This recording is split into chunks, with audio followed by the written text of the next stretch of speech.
¿no? Sí, porque además me parece que Carlos Ghosn tiene una especie de doble mirada en esto, ¿no? La propia de la actividad que lleva adelante, más la otra que tiene que ver con la cuestión gremial de aquellas empresas que forman parte de las entidades comerciales vinculadas a los hidrocarburos. Ha tenido un cargo importante como presidente, hoy es vicepresidente de Secha y me parece que tiene entonces la mirada más completa, la local, la que le toca en suerte en su negocio y por supuesto una mirada más abierta que tiene que ver con lo que está pasando en Argentina y en el mundo, ¿no? Carlos, ¿cómo te va? ¿Cómo estás? Gracias por el tiempo, contador. ¿Cómo andamos? ¿Qué tal? Muy buenas tardes. Un placer estar acá con ustedes.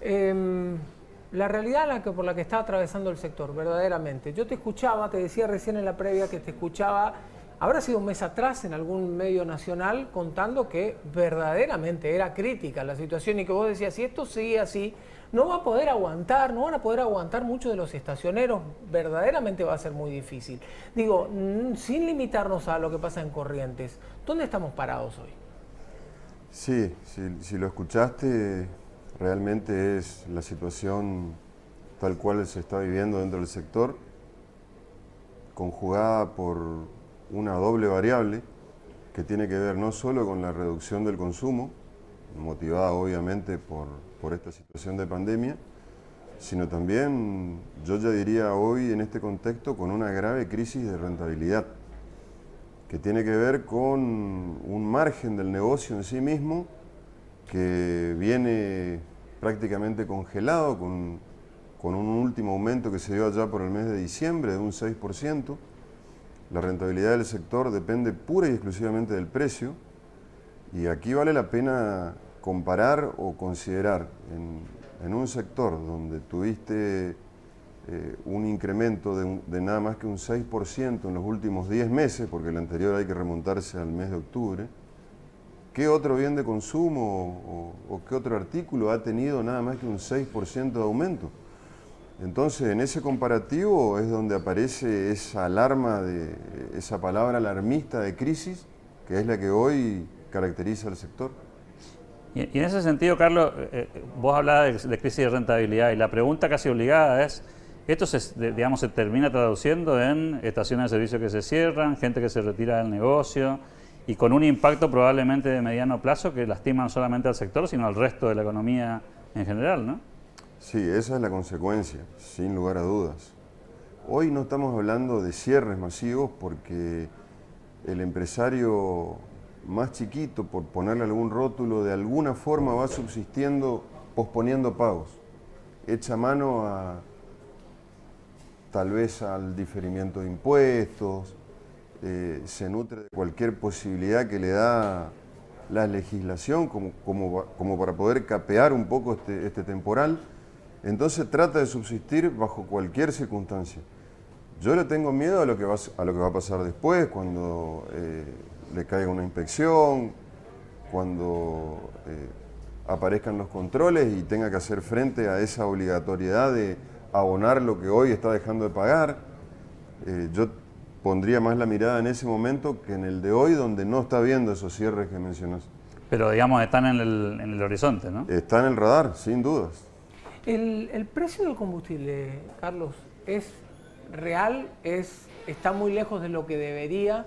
Y en todo caso, si está muy lejos de lo que debería, ¿qué pasa con el cliente en una estación de servicio que dice hoy, ¿cómo hago para llenar un tanque con lo que cuesta y qué va a pasar a futuro? ¿Cómo pueden acomodar estas cosas? Y ese es un combo difícil porque, por un lado, es verdad que hoy el precio está absolutamente rezagado. Pasamos de ser hace un año el segundo país más caro de Latinoamérica y hoy estamos entre el 9º y 10º lugar.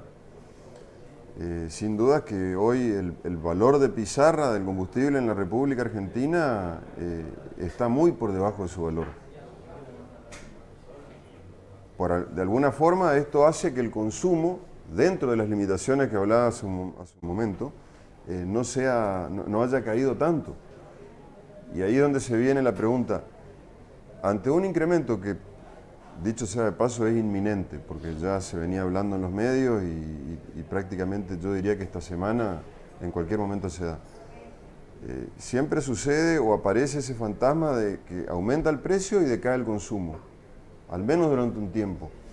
Entonces ahí es donde hay que elegir si se puede decir de alguna forma, ¿qué prefiere el estacionero? ¿Que siga así, como está hoy el precio, vendiendo un poco más? ¿O esperar esa recomposición de precio que le dé más rentabilidad y quedar a la expectativa de lo que puede pasar con las ventas?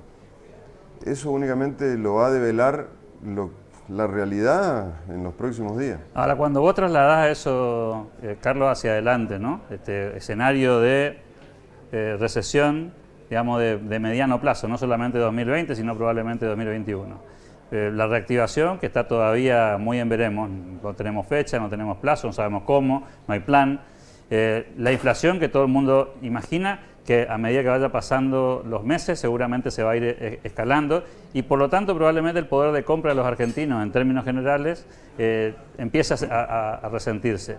Digo, esa proyección ¿cómo te pone? Porque en el corto plazo es lo que estás planteando, ¿no? Aumento de precio, tal vez me baja un poco el consumo, acomodo la ecuación, pero cuando seguís proyectando eso en una negociación como la que ya conocés hace muchos años, en la que estamos todo el día tironeando ahí a ver si se puede ajustar un poco, ¿cómo lo visualizás? Porque lo que viene no parece ser corto, ¿no?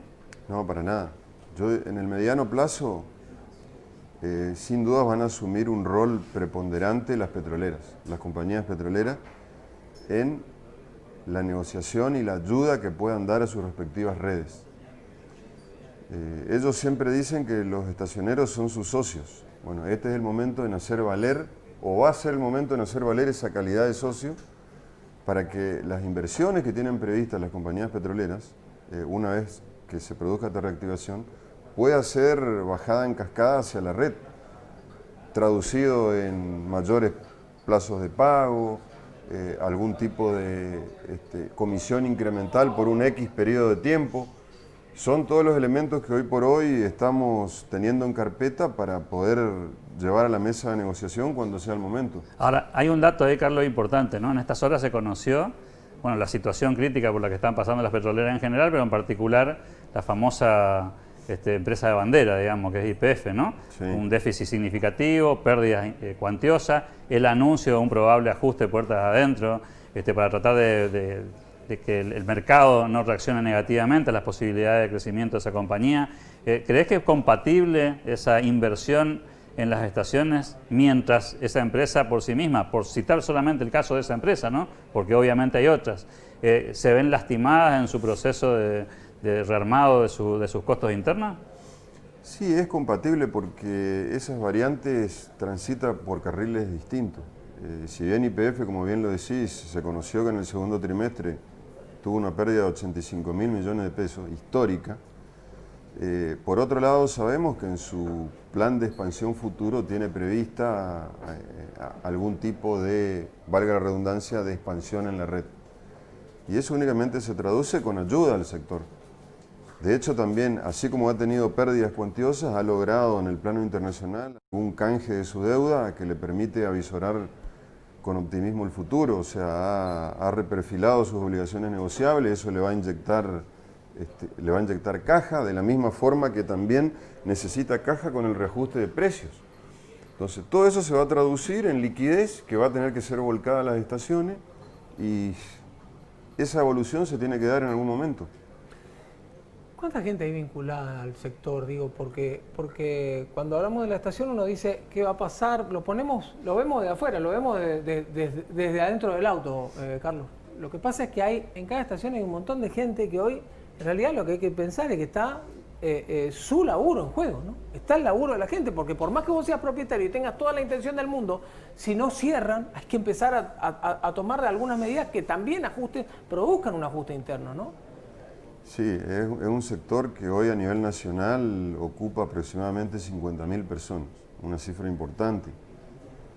Si bien hoy existen las limitaciones que todos sabemos para prescindir de personal, siempre el sector se caracterizó porque esa moneda de ajuste es prácticamente la última.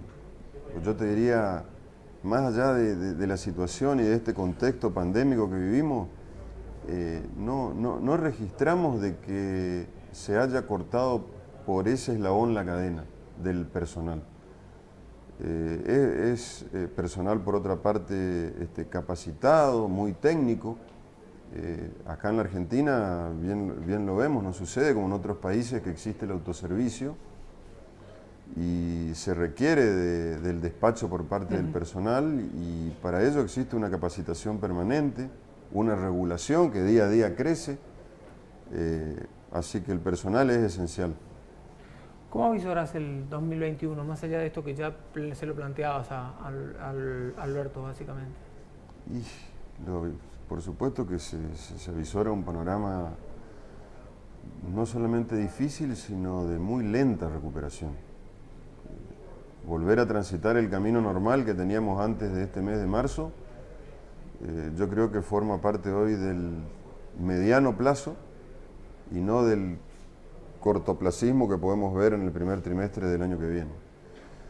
Va a haber que transitar este sendero con mucha cautela y tratando de hacer bien los deberes, como se dice en la jerga, y insisto en el tema de buscar el acompañamiento de las compañías petroleras que hoy por hoy son las que nos pueden ayudar a seguir adelante.